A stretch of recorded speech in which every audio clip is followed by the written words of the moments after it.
Bonjour à tous, donc aujourd'hui on se retrouve pour une nouvelle vidéo et donc aujourd'hui je vais vous parler de l'impact du confinement sur mon alimentation.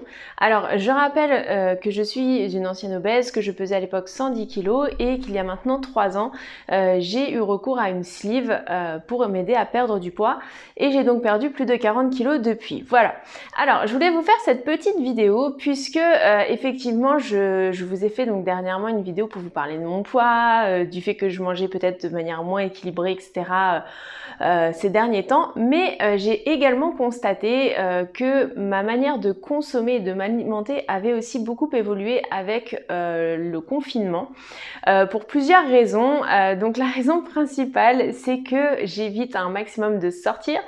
C'est-à-dire que déjà je ne vais pas sortir dès qu'il me manque un article. Avant j'avais la facilité de me dire bon bah il me manque 2-3 petites choses, hop en sortant, en allant faire quelque chose, je faisais un petit crochet à l'épicerie ou autre et je prenais ce qu'il me manquait.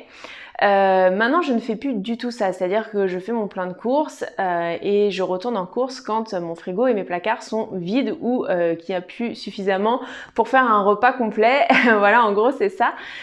Donc du coup ça change énormément de choses dans le sens où j'essaye aussi de composer avec ce que j'ai, chose que je ne faisais pas beaucoup avant et finalement à mon tort, puisque je m'aperçois que ça nous aide à nous creuser un peu la tête, à trouver des alternatives, découvrir des recettes, des façons de faire, etc.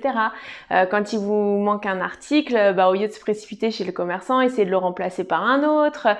Des choses comme ça, et je sais pas si vous avez ce même ressenti, mais je trouve que voilà, ça rend un petit peu plus débrouillard et du coup on découvre des choses assez sympas, notamment sur comment substituer un ingrédient à un autre.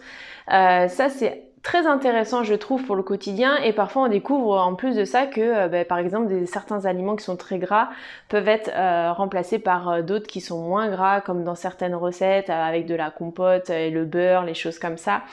Donc c'est vraiment hyper intéressant et du coup voilà, je trouve que ça cultive aussi, donc ça c'est le premier point.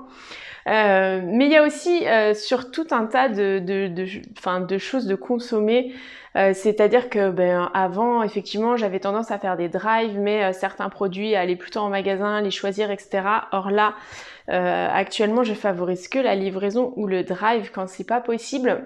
Je sais pas si vous par chez vous vous avez vous consommez différemment. Est-ce que pareil vous allez en magasin, ou est-ce que à l'inverse vous préférez faire des drives? Je sais que dans certains coins aussi il y a des petits producteurs locaux qui font de la livraison. Moi c'est pas mon cas, mais voilà, et savoir comment vous consommez, comment vous faites vos courses aussi, parce que je trouve que ça change énormément de choses. Notamment par rapport à tout ce qui est fruits et légumes, je trouve que c'est pas du tout la même chose. Par exemple, avant j'avais tendance à consommer beaucoup de fruits et légumes frais.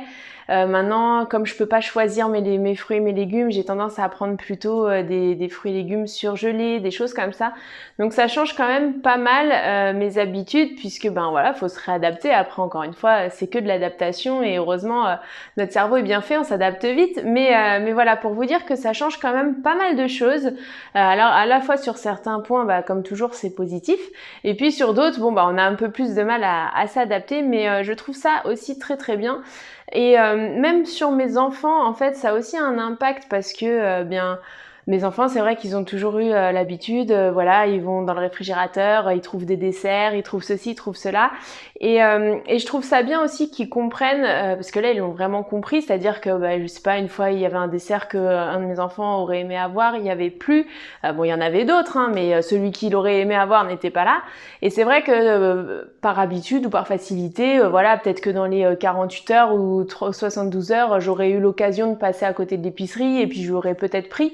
Alors que là, voilà, je lui ai expliqué clairement que non, il n'y en avait plus, et qu'avec le confinement, il faudrait qu'il attende la prochaine fois qu'on fasse les courses.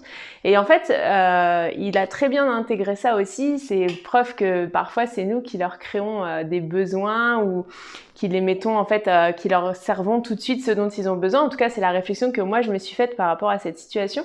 Alors que finalement, ils ont tout à fait la capacité de comprendre les choses et de s'adapter. Donc voilà, c'est aussi chouette pour ça. Je trouve que ça fait prendre pas mal conscience des choses, que ce soit pour les enfants, pour nous, enfin voilà, et ça évolue énormément. En tout cas, moi je sais qu'à la maison, sur notre manière de consommer, il y a beaucoup de choses qui changent. Après, on se rend compte aussi sur tout ce qui est... Alors moi, je suis un petit peu parano depuis qu'il y a ce confinement, mais surtout l'hygiène en fait qu'il y a aussi par rapport à la nourriture que l'on peut aller chercher dans les magasins. C'est vrai que voilà, je n'aime pas avoir trop d'emballage, mais aujourd'hui, j'aime bien aussi que les produits soient un minimum protégés correctement parce que, pareil, je suis un peu parano, quoi. Ça me fait toujours peur que le produit soit pas forcément bien emballé ou autre. Enfin voilà, j'essaie de faire attention que ce soit pas des produits qui soient trop manipulés parce que voilà, encore une fois, je pense que moins les produits sont manipulés, plus le risque est faible. Bon après, voilà, comme on dit aussi, le risque zéro n'existe pas. Mais en tout cas, voilà, ça fait pas mal réfléchir sur notre mode de consommation et je serais très curieuse de savoir si pour vous aussi, ça a eu cette incidence en fait sur votre quotidien, sur votre manière de manger, sur les produits également que vous consommez. Parce que du coup on se rend compte que des fois une situation totalement imprévue bouscule beaucoup de choses dans le quotidien.